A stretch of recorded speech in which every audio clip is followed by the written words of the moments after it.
Hello, gorgeous humans. Welcome back to another episode of the Daily Glow Up podcast. I am so grateful that you're here.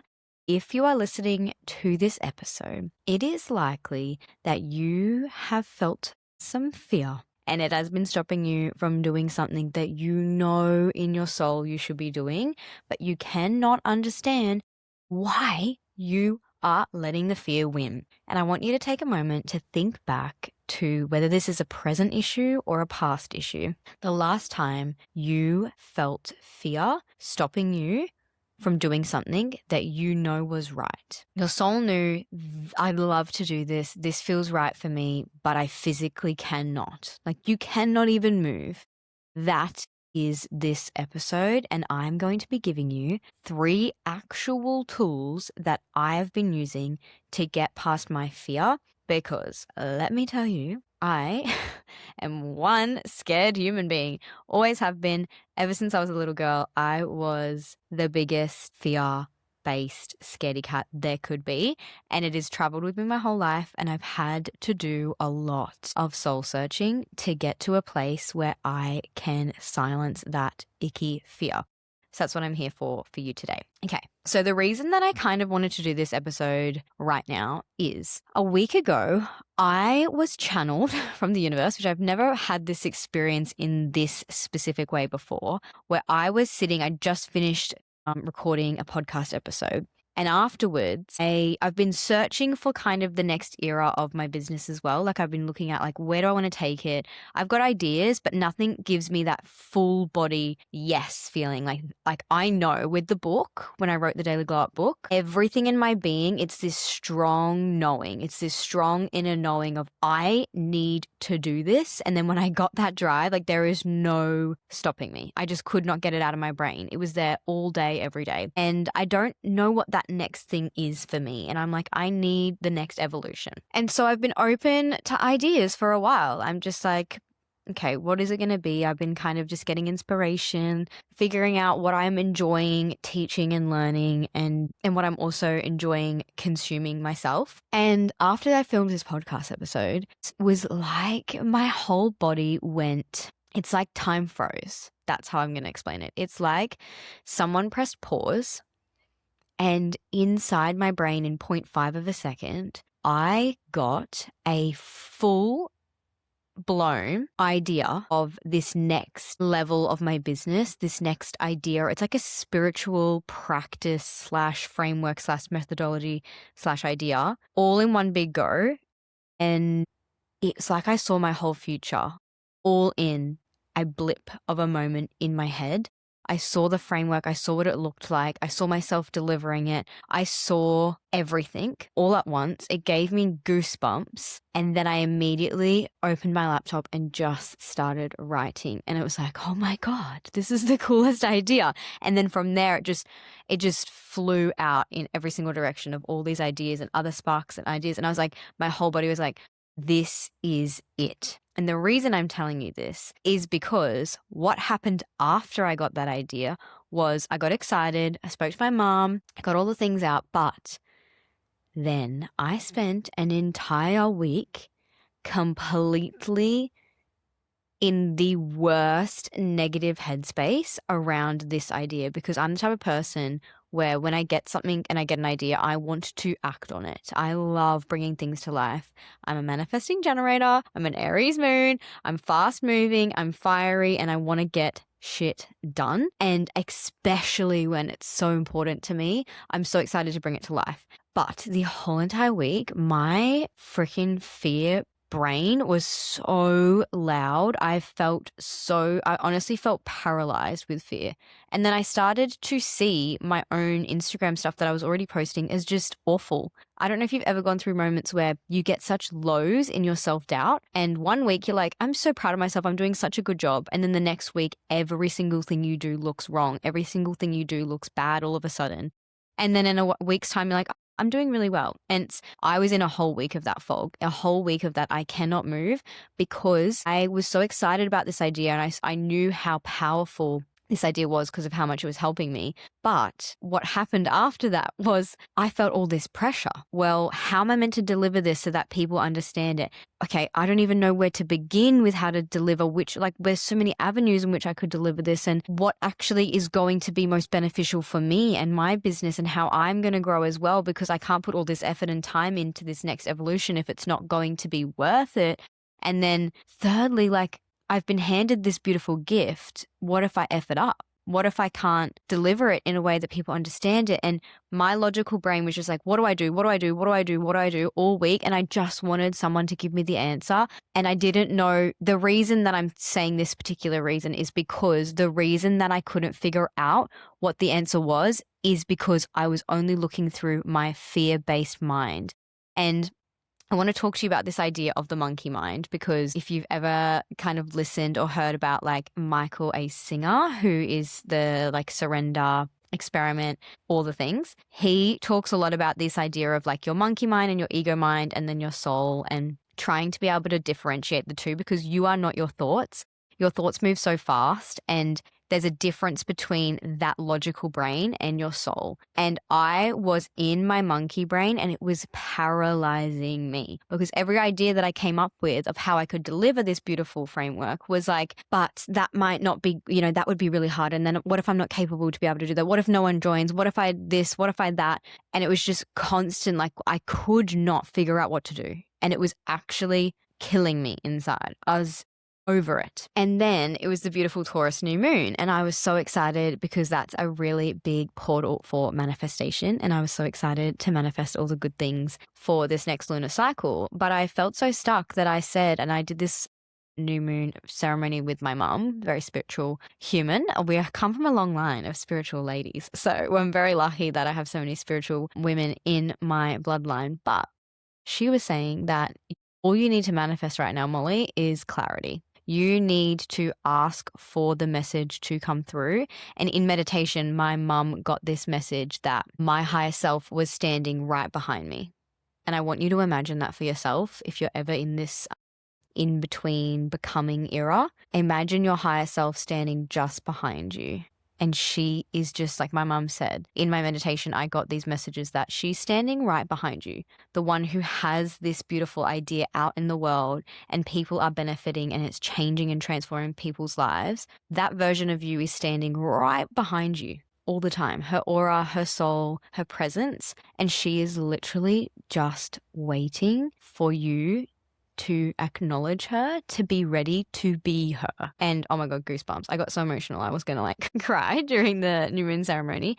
And so the intentions that I set was to really get clarity on releasing this fear around trying to be successful, releasing this fear about not being capable, releasing this fear of judgment, and getting clarity around how to create this beautiful new idea for myself. And another beautiful part of that ceremony was my mum guided me in a meditation to try and feel any dark areas, like dark clouds in any part of your body. And I really want you to try this if you're also going through a fearful moment, and blast white light. It's all in it's all in your imagination, but your imagination creates energy which actually heals you, which is really wild. But that's the whole concept of energy and frequency healing. And when I was like, I don't really know what dark cloud, what do you mean? Is it in my shoulder, my knee, and with our chakras, and we are energy, remember? So if there's any stuck energy in your body, you can just blast white light into it and you can actually release that energy, because energy is always in motion. It's never actually truly stuck. I was just looping this same thing over and over and over again in my head, and I was looping this same dark cloud within my body. And when I closed my eyes and I felt where the dark cloud was, it immediately, when it's my brain, my whole entire brain was a dark cloud. And it's so true, because that whole entire week, it honestly felt like my brain was a dark cloud. I could not see past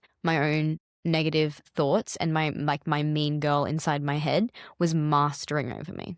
She was absolutely, if you've read Melissa Ambrosini's book, Mastering Your Mean Girl, you have to do it. She was being a complete master of trying to keep me safe, trying to keep me small and protect me. She's beautiful. She's so protective. She's my mama bear. But she ain't protecting me from shit, because literally not doing this is a disservice to me and to other people. But I couldn't get past her. And so what I'm going to go through today is what I did over that week and over this next week to really release those fears around the failure, around the capability, and be able to step into this new era without the fear holding me back. I want to preface by saying that everyone has their own baseline of fear. So for me, particularly, like I said in the beginning of the podcast, I was a very nervous child. I'd love to be invisible. Like I literally just did not want to be seen at all or heard. When I was in class, I was like the biggest rule follower. Like my mum would say, if when you sit on a mat in class, it's like all the kids sit on the mat and listen to the teacher. When I would sit on the mat, it was like if I was like a centimeter off the edge of the mat, it would be like overwhelmingly scaring. And like I'd be so scared that I would get in trouble from the teacher and I would be freaking out and be like, I can't do this. I can't do this. Like I need to be in the mat because she told me to be in the mat. I was so scared of getting in trouble. I would never put my hand up in class. I would always, if someone was like, okay, I'm going to pick someone, I would always be like, don't make eye contact, don't make eye contact. And I was a very scared child in that way. But on top of that, I used to have horrendous nightmares as well. And my nana would actually meditate with me. I didn't even realize that's what it was at the time, but she would meditate to help me release these fears. I had like weird fears of skeletons, of brains, of sharks particularly, and I would have horrendous dreams all the time about this. I even used to keep scissors next to my bed, which my mum didn't know about because I hid them in case of a fire in the house and we needed to escape. And I had a plan in my head that I would get down on the floor with my scissors. I would crawl to my sister's room right across from me. I would grab her first, and then I would come back to my room, and then I would cut my fly screen open and we'd jump through it. Like, what type of child has that much stress in their life? My nervous system is naturally on high alert all the time from being a child because that's just what I was like. And you may be the same, or you could be the opposite where you aren't. Like my husband is like, doesn't have that nervy energy about him. He's a very calm, grounded person. Hence why I think I was drawn to him because he helped me feel grounded. I'm the stress head. He's the calm one. And I feel like most relationships have this balance where someone's more on high alert and someone's more chilled. So for me, fear has been a big part of my life. Even when I had my son, this is when everything's changed. Everything in my spiritual journey changed so much when becoming a mum, but particularly when my son was born and he got sick for the first time, I actually physically vomited from the fear, which is absolutely insane because how can I look after him if I can't even control my own fear? And that's when I made huge change because I thought I am responsible for him. He needs his mum. And right now, my husband is having to cuddle him and comfort him while his mum is vomiting from the stress of him being sick. And it wasn't even major sickness. He just had his first cold. But I was so scared because I was like I was thinking of all the possible worst case scenarios all at once. And basically that fear was him dying. That's basically the fear that it came down to because I would be thinking of all the possible ways he could end up in hospital and my brain just completely spiraled. And I got myself into such a fight or flight response that I physically vomited from the stress. Like that's how my nervous system is wired. And I've become a bit of a master at silencing the fear. And I would now consider myself the total opposite. My baseline is so chilled out that nothing phases me. Nothing phases me anymore. And I'm so proud that I've got myself to this state. And when I see other people going through the level of stress that I used to, it breaks my heart because I know how hard it feels. I know how yuck it feels in your body to be feeling those fears, but you are choosing to feel that fear and I'm going to help you release it because like I did with this past week, with this new idea I had, I knew that I was not going to let that little bit of fear stop me. I knew that from the get-go, but I didn't realize just how much extra healing we all have to go because I've done so much work. But you never end. You're never perfect. Any spiritual guru you hear that's like completely healed from everything, no. That's the game of life. We're constantly up leveling. And when you up level, it's new level, new devil. So I'm in a new level, new devil. But I've just never felt the level of fear that I used to feel where it would be physically encompassing my whole body with sickness, basically, because I was that scared. So way number one, and this is my favorite, it's remember, it's just the game of life. When you zoom out and you realize what life is on the bigger picture, on the bigger scale, it does. And I know people say this all the time, like when you look at the horizon or you lay on the grass and look at the stars, or you're at the beach in the ocean, it does something to your nervous system where you feel so small and insignificant, but in a really beautiful way. You feel as though the world really isn't out to get you, or those problems that you're currently facing feel so small because you realize you're literally just an advanced breed of monkey spinning on a floating rock. Like, it's actually wild when you zoom all the way out and you see it. But even more so when you realize you're playing a really, really realistic game of life, you start to see these types of fears. And I knew this going into this week with this idea and like what I was going to do to deliver it as a challenge, as a new level of the game, as a way to grow, as a way to expand. And you start to rewire that fear as excitement because it means you're up leveling. And the whole point of playing a game is to get to the end and to get through all the levels and to see all the cool, mysterious ways that things unfold. And like the more you up level, the more fun you have because the more that you have access to. And when you start to see life through this lens, even when it is a bit yucky, it does give a really, really, really beautiful awareness and a new perspective of what you can see your problems with. And when you ask yourself this question, what would you do differently if you genuinely believed this was a game and you could not ultimately lose? When you realize that, you realize none of the things you're worrying about matter. They really don't. Posting on social media and someone thinks you're cringe doesn't matter. You're literally playing a game and you're actually the one out there doing the hard thing by putting yourself out there and playing the game. Isn't that the whole point? Someone sitting there judging you for playing the game when they're fast asleep, not paying attention to the world around them.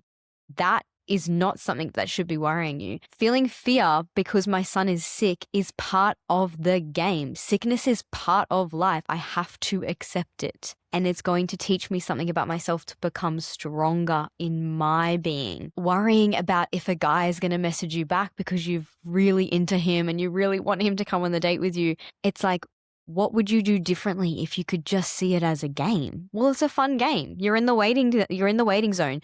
You know, when you play a video game and it's like you've done a certain task, but you have to wait a certain amount of time to get to the next level for some reason, like the way that the system works. You're just waiting for him to respond. Like, it's just a game. When you really start to like lighten the load of this, like the intensity of what it feels like to be living, it really does create a lot of ease and a lot of flow. And it creates this feeling in my mind, especially, whereas my mind goes, this fear feels permanent right now. But when you see it through that game of life lens, you realize that it's passing. Nothing lasts forever. This too shall pass. It's not permanent. I will get through this level. It's just this little uncomfortable zone that is hurting right now, but I will get through it. I know I'll pass this level. And the hard part is, and this is way two we're about to get into, is the only way to get out of the fear and to get onto the new level of the game is to actually get through the hard thing. There is no avoiding it. The more you avoid it, the more the pain and the fear builds and it worsens. So let's move on to way two. Way two, I'm calling exposure therapy. And one of my absolute best friends in the whole entire world, her name is Shanette.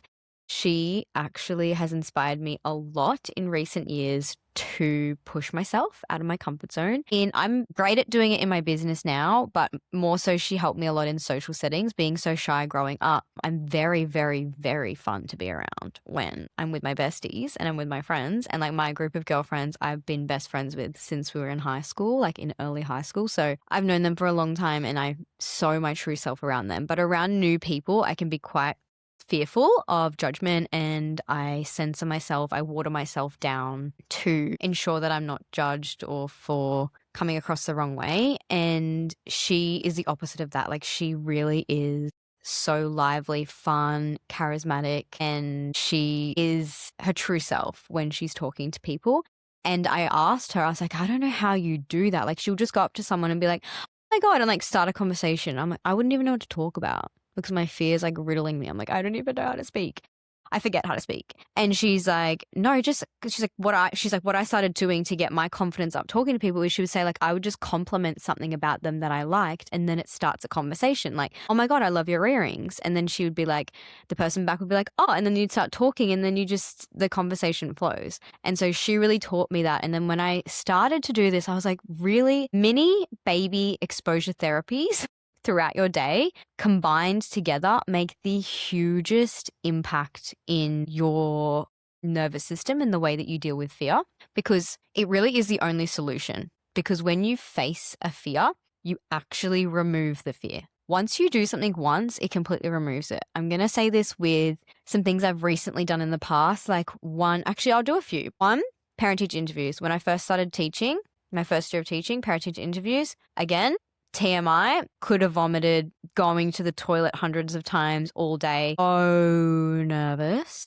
terrified, would be thinking about it for weeks leading up. My last year of teaching, literally such a piece of cake. Year after year, it got easier and easier and easier to the point where I was like, there was zero fear, zero emotion towards it, just a bit of frustration. I was like, I don't want to work late. So the more you do something, the more the fear goes away because you build evidence that you're okay and you're safe, and your mind then tells you you're mastering your mean girl. In your mind that's trying to just protect you and keep you safe starts to go, she's survived. She's totally fine. She can handle that now. And it starts to silence itself. And so the more you just take tiny, teeny, tiny little baby steps in the direction of the thing that scares you, you release the fear because you up level. And then that fear is on the level underneath you. You don't have to do that level anymore. You don't have to do that challenge anymore. You've overcome it. Another example I've had recently is like going on, like being a guest on a podcast for the first time. Like I was so nervous about that. And now that I've done it once, I'm like, if I do it again, it's not even nerve-wracking for me now because I've done it before. Another thing I did recently was like speaking as a presenter and talking about mindset for the first time. Again, the first time was nerve-wracking. The second time was so not nerve-wracking. And then the third and the fourth and so on, however many I do it, it's just going to get easier and easier because you're exposing yourself to it. It's so simple, but it's really hard to actually go from that moment where you have to just actually say the thing and you're sitting there like with sweaty palms and you're like I just don't want to say anything. And then when you finally do the thing, it's instant relief. Like, you know that feeling when you go into a job interview? I feel like we don't even do job interviews as much these days, but back in the day when you have to go in and do like a formal interview, it's the most nerve-wracking feeling going into it. But when you leave, man, it's euphoric because you've just up-leveled. You've overcame a fear. And so little by little, you will dissolve your fears if you expose yourself to them. And that fear will only stay alive if you keep walking away from it. So expose yourself and watch it lose its power. And you win because you move up and you deal with that fear and then you get the awesome results from it. Now, way 3, which this is shadow work. And the reason that I'm doing this is because most people if you just did way 1 and 2, great. And for some small things, maybe it works.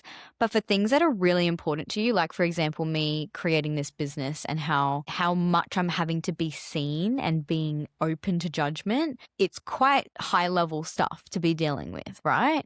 Especially for me, someone who has like such a weird fear in my nervous system.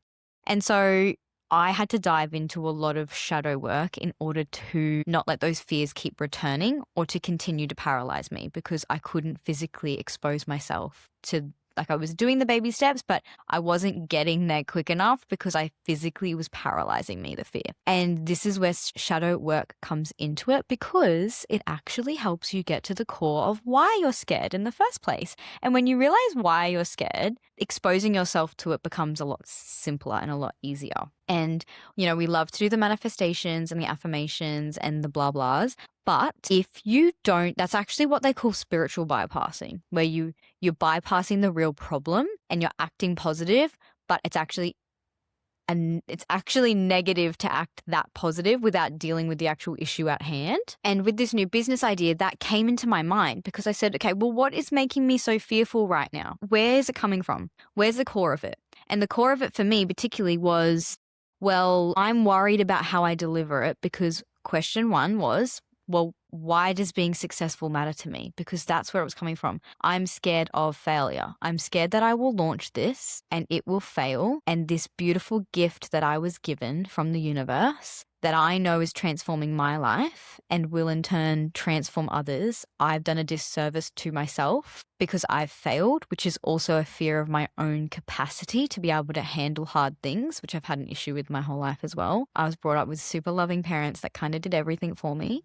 I love them, but they did do a lot for me because I was so shy and scared. And then I grew up kind of not feeling capable. So there's that component to it where I didn't feel capable. And then, what you do when you start to feel these things, okay, well, why does success matter to me? Why am I scared of failing? And you start to go, okay, well, when was the first time that I ever felt that fear? When was the very first time that I felt fear of failure? And when you start to understand why your body naturally responds and your nervous system naturally responds to that fear, you realize it's literally just a little program that you put inside your body to keep you safe when you were a child. And for me, I did some really big deep diving that week on success and why I'm so obsessed with success and why I can't just deliver this and not care if a single person joins or decides to buy it. And I've got to a core pattern within me that I never have noticed before. And it was that everyone in my lineage, on both sides of my family, but especially my mother and father, have all been such hard workers, but never done the thing that lights them up. No one. Everyone had dreams. My mum and dad would talk all the time, about all their beautiful dreams in life. And my mum especially would talk about, my mum could have had 25 successful businesses by now, but she never took the leap. And my dad always used to say if he could have all the money in the world, he would become a helicopter rescue pilot, and that was what he would want to spend his days doing. And so I grew up subconsciously understanding that dreams can't become reality. And they didn't mean to give that to me because, trust me, they told me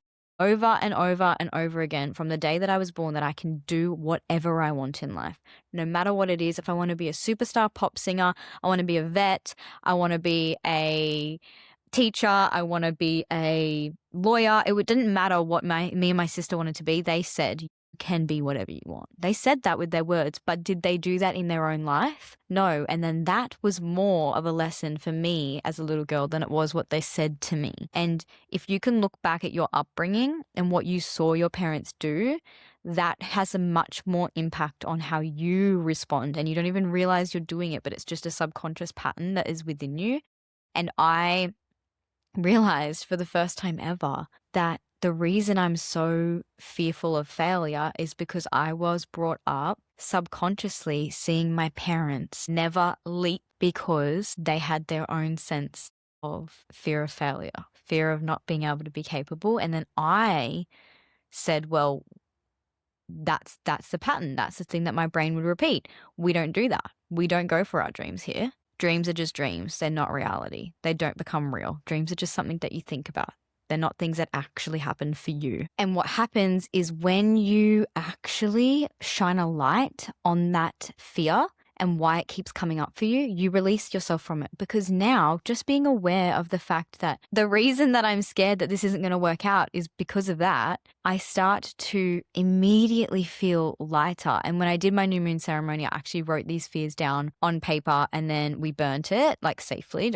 I know this is honestly, I'm so bad with fire too. I was almost burnt myself. But I've burnt this and I saw the smoke rise, and as it was rising away, it's I want you to picture if you do ever burn intentions or things like that. You can do them for a positive, you can burn things that are positive too and negative, but the reason I was burning these shadows was they're in your body. You write them on the paper, so you're getting them out of your body. The energy's coming out of you onto paper. And then when you burn the paper, that paper is now becoming energy. And when you see the smoke come off it, it literally is energy going out into the sphere and it's leaving your vicinity. It's leaving your energetic field and going elsewhere. It's no longer in your body, in your energetic field.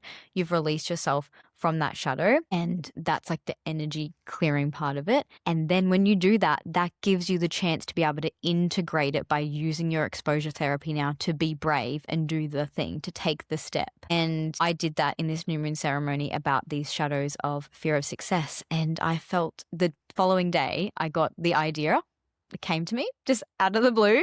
I was sitting there and I got an idea of how I want to deliver it. And it was like a full body sensation of like a yes, goosebumps. I know what I want to do. And now I'm just so excited to make it happen. And I knew that that new moon was going to give me the clarity I needed because of that energy that was surrounding it. And also that I released the shadow. I released the fear for success.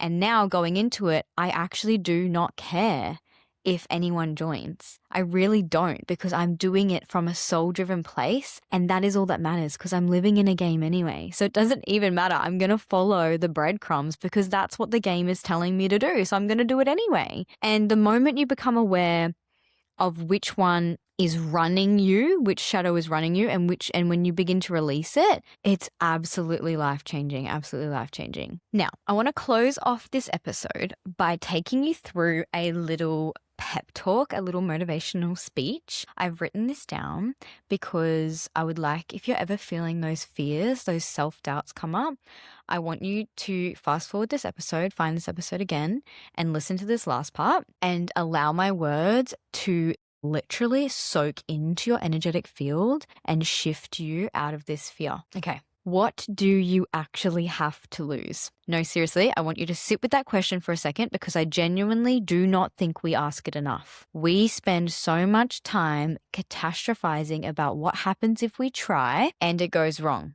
but we never flip it. We never ask what happens if we try and it goes right. What happens if this is the thing? What if this is the moment everything changes and the only thing standing between you and that is the decision to just go? Because here is the truth about fear that nobody tells us. Fear is the loudest right before the breakthrough. It is not a stop sign. It is always a signal. It means you are close to something that actually matters. Small dreams do not scare you.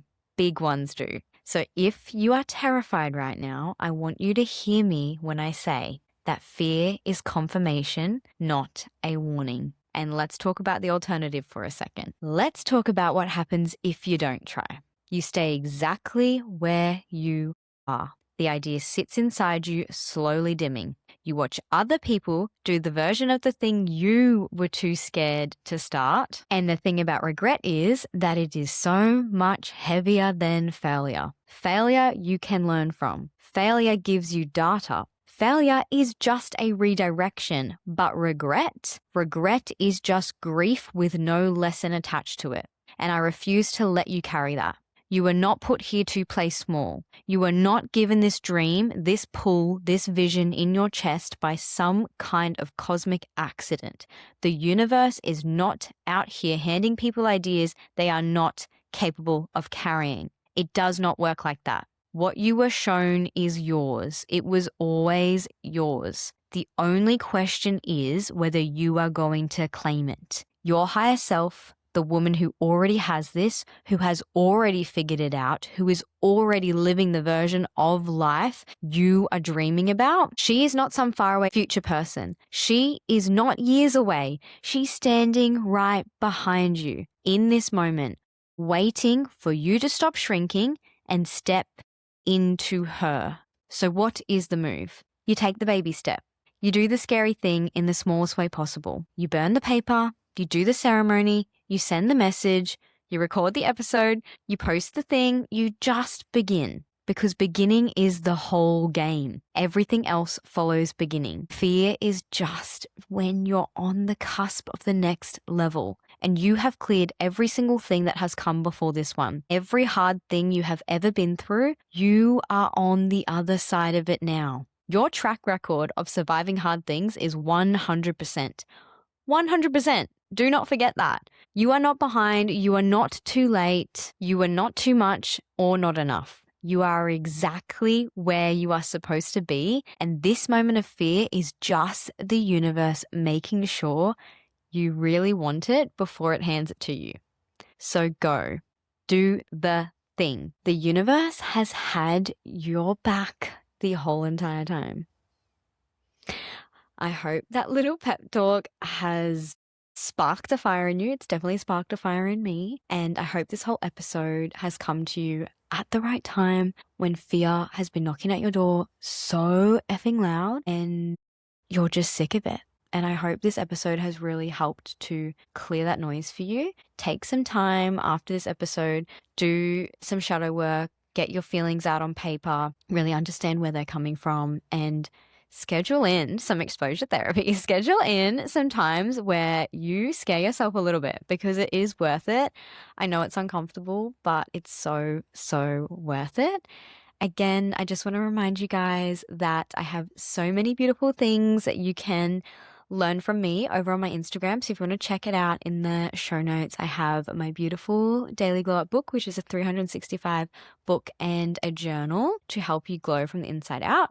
And I also have my personal card readings. I have one-on-one coaching. I have a lot on my Instagram that you can check out. But all in all, please like, subscribe, share, follow, do all the things so that this can support me to continually be in your ears as often as possible. Thank you so much for listening.